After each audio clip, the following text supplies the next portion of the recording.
Hello everyone, ఈరోజు వచ్చేసి ఒక మంచి టిప్ మీతో షేర్ చేసుకోవాలనుకుంటున్నా. వీడియో యూస్ఫుల్గా ఉంటే లైక్ చేయడం అయితే అస్సలు మర్చిపోద్దు. సో ఇది వచ్చేసి జూట్ బ్యాగ్స్ అండి, వాటర్ బాటిల్ కోసం అని తీసుకున్నా. దీని కాస్ట్ వచ్చేసి 49 రూపీస్. సో ఇక్కడ మిడిల్లో కనిపిస్తుంది కదా, ఈ స్టీల్ వాటర్ బాటిల్ ఏంటంటే అది 2 లీటర్స్ది. ఈ జూట్ బ్యాగ్లో వచ్చేసి ఓన్లీ 1 లీటర్ బాటిల్స్ అయితే పడతాయి.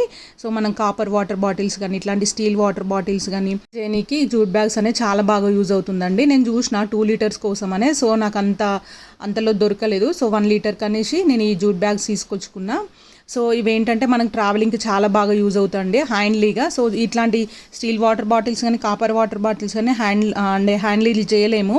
సో అదే ఇందులో పెట్టేసుకొని మనం ఎటు ట్రావెల్గా టెంపుల్కి వెళ్ళినా లేదంటే హాస్పిటల్స్కి వెళ్ళినా షాపింగ్కి వెళ్ళినా జస్ట్ ఇది క్యారీ చేస్తే సరిపోతుంది. చిన్నపిల్లలు ఉన్న వాళ్ళకైతే ఇంకెక్కువ యూజ్ అవుతుంది. హాట్ వాటర్ కానీ కూల్ వాటర్ కానీ ఈజీగా తీసుకెళ్ళడానికి బాగుంటుంది. సో వీడియో యూస్ఫుల్గా ఉంటే లైక్ చేయడం అయితే అస్సలు మర్చిపోవద్దు. Thank you for watching.